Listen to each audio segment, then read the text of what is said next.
Prácticamente una catástrofe en el mercado con el S&P 500 cayendo en más de 4.3%, el Nasdaq, o sea las empresas tecnológicas cayendo en un 5.16% y el Russell 2000, que representa a las empresas pequeñas, cayendo un 3.9%.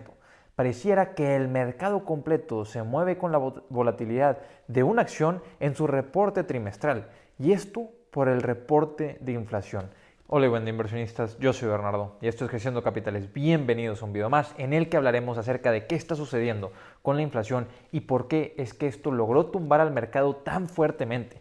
Y es que iniciemos por lo más complicado, la Fed y lo que pueden hacer en su próxima junta, que es la próxima semana. Acaba de subir en 20% la probabilidad de que la subida de tasas, que ya se daba prácticamente por hecho que fuera de 0.75%, que ahora pueda ser de hasta 1%. Y recordemos, estamos en un punto históricamente bajo.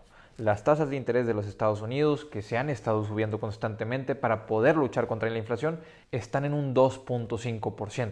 Eso es un nivel históricamente bajo, pero con la siguiente subida, y además quedan 2 juntas más este año, no sabemos dónde vaya a parar la Fed la subida de tasas. ¿Y qué fue lo que sucedió con la inflación? Pues bueno, se esperaba que hubiera una lectura de inflación de 8.1%. Y la lectura de inflación fue de 8.3%. No solo eso, sino que lo alarmante fue que en mes con mes también fallamos. Y es que en mes con mes esperábamos tener un decrecimiento de un 0.1%, a comparación del mes pasado por la disminución en los precios de las energías. Pero vemos que efectivamente aumentó en un 0.1% la inflación a comparación del mes anterior, por lo cual no solo fallamos en la expectativa anual, sino también fallamos en la expectativa de tan solo el mes anterior. No solo tenemos incertidumbre de lo que va a suceder en los próximos meses, sino que ni siquiera sabíamos qué iba a suceder viendo los precios de los energéticos bajar. Ahora, se reafirma, o esto reafirma, la posibilidad de un pico inflacionario en junio, que es lo que teníamos presentado anteriormente, que estábamos en el 9.1%.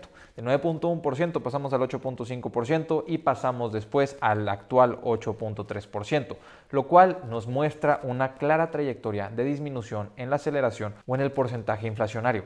Esto es algo positivo si lo vemos de esta manera. Y lo segundo, que también podría ser positivo para el largo plazo, es que la Fed tiene una razón más para continuar siendo más agresivos. Y esto justifica la agresividad que se había estado planteando por parte de la Fed en las últimas semanas, la cual por 3 semanas logró traer mucha volatilidad al mercado y tumbar al mercado. Pero aún así, después de 3 semanas negativas y tan solo una positiva, vemos que el día de hoy, con el fallo en el reporte inflacionario aún, y cuando ayer también en Europa fallaron el reporte inflacionario, en Europa ya nos adelantaban que estaban por encima de lo esperado en la inflación, cosa que en Estados Unidos pudiera haberse previsto el día anterior y el mercado lo puede haber tomado de una manera muchísimo más relajada, pero no fue así. También fallamos y reaccionó mucho peor el mercado de lo que se esperaba. Pero el lado positivo es que las acciones que la Fed realice se van a ver como algo bueno, como algo que están hechos para poder controlar el tema inflacionario. Y ahora podemos estar seguros de que la Fed no va a tener excusas para actuar más despacio, para seguir con los brazos cruzados, para seguir viendo cómo se desempeña la inflación por sí sola, sino que ahora tienen que actuar y controlar la inflación y que esto no se vuelva un problema a largo plazo, lo cual es algo positivo, no en el corto plazo, sino en el largo plazo, porque en el corto plazo el ver subir las tasas significa créditos más caros, significa que las empresas van a tener intereses más altos que pagar y esto va a ir afectando toda una cadena. No solo esto, sino que empezamos a ver algunos estragos en la economía. Vemos que Goldman Sachs empieza a despedir personas y en otro video podremos abordar este tema más a fondo, pero brevemente es que Goldman Sachs acaban de empezar a ver que los pagos de los deudores con las calificaciones más bajas acaban de comenzar a fallar. Los deudores de calificaciones bajas están fallando con sus pagos, lo cual es el inicio que usualmente se ve en las recesiones. Y ahora con el tema inflacionario, que no se está disminuyendo al ritmo que se esperaba, pues es un poco más de alarmismo. Ahora, el Banco de América también se juntaba a mencionar que las cosas estaban mejor de lo que parecían. Sí, para el tema del consumo. ¿Por qué? Porque nos avisaban que había un 10% más de gasto por consumidor en el mes de agosto, cosa que hubiéramos podido relacionar con el tema inflacionario, de que la inflación no se iba a disminuir porque inclusive los consumidores en el mes de agosto, cuando se pensaba que que iban a empezar a disminuir el consumo por el tema de que terminamos ese verano de muchos viajes. No fue así, fue al revés, nos lo avisaba Bank of America. Ahora, ¿qué es lo que sucede con los precios de los energéticos? Que, pues bueno, al menos la energía baja en un 5% en el mes. Eso es algo bastante positivo y ahora por lo cual se esperaba que la inflación mes con mes disminuyera.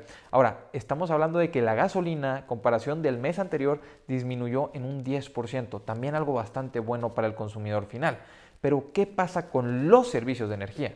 Yéndonos del petróleo, yéndonos de las gasolinas, ¿qué pasa con los servicios de energía que llegan a los hogares o que llegan a las empresas? Pues tuvieron un aumento de un 2% a tan solo el mes anterior. Aumentaron 2% en un solo mes. Y esto es antes de que llegue la problemática que se espera del gas natural en invierno. Y esto también empieza a complicar las cosas, porque aun y cuando las energías están bajando de precio, estamos viendo que la inflación no está disminuyendo a como se esperaba. Y ahora, ¿qué pasa con el precio de las comidas? Uno de los artículos que la Fed tenía un enfoque porque quería cuidar a los consumidores finales.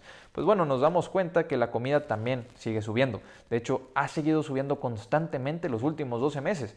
Y año con año tenemos un aumento de un 11.4%. Pero mes con mes tenemos un aumento de 0.8% en la comida.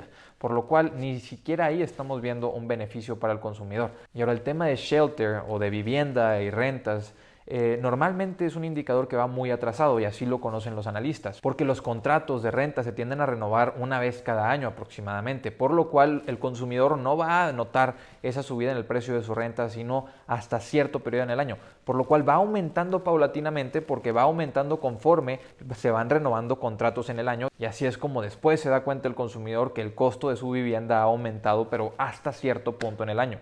Entonces esta métrica trazada es prácticamente el 33%, aproximadamente el 30% de todo lo que conforma al índice de precios del consumidor o al índice de la inflación que estamos viendo.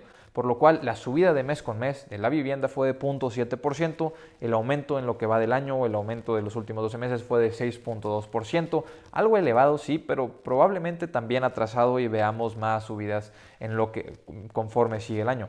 Por eso es que se preocupa tanto, porque aún y con las energías bajando, tenemos el tema como la vivienda y la comida que continúan subiendo constantemente y eso sí es un problema para el consumidor final que, por ejemplo, nos muestra Goldman Sachs, los consumidores con peor calificación acaban de comenzar a fallar y está aumentando el número de personas que están fallando con sus créditos. Ni hablar del tema del compra ahora y paga después, esos pagos que muchas de las instituciones ni siquiera checan tu historial crediticio, por lo cual no sabemos cómo se va a desempeñar ese mercado y qué va a pasar con esas empresas que están dando tantos préstamos por consumo no necesario. ¿Y ahora qué podemos esperar? Pues bueno, la siguiente junta de septiembre 21 podemos esperar una subida de 0.75%, o al menos eso sigue siendo lo más probable, pero se empieza a hablar de la posible subida de 1%. El tema es que después de esa solo quedan 2 juntas de la Fed en este año. Podrían hacer subidas de intermedias, podrían hacer subidas de tasas intermedias entre las juntas, pero es muy raro que hagan eso. Lo más probable es que se esperen a las siguientes juntas para poder ver qué otras subidas de tasas van a hacer y las 2 juntas van a ser el 1 o el 2 de noviembre y a mediados de diciembre, por lo cual todavía falta mucho por ver cómo es que va a terminar la subida de tasas de interés en este año. Y lo que se esperaba anteriormente era que las tasas de interés empezaran a bajar a mediados del 2023. Pero lo que nos dicen ahora los integrantes de la Fed es que la subida de tasas se va a mantener en el 2023 y a donde la lleven para este fin de año probablemente ahí se vaya a quedar continuamente. El tema es que con ahora fallando expectativas de la inflación, la Fed ya sabemos cómo es. Cada vez que cambia la perspectiva económica, cada vez que fallan sus expectativas de inflación, ellos tienen o empiezan a actuar de una manera más agresiva. Por lo cual ahora, de eso que nos decía Jerome Powell, que para él el 2.5% era la tasa neutral a la cual esperaban volver a bajar en el 2024 o estar en 2.5% en tasas de interés en 2024, nos damos cuenta que a lo mejor eso es algo irreal y van a tener que estar un poco por encima de eso.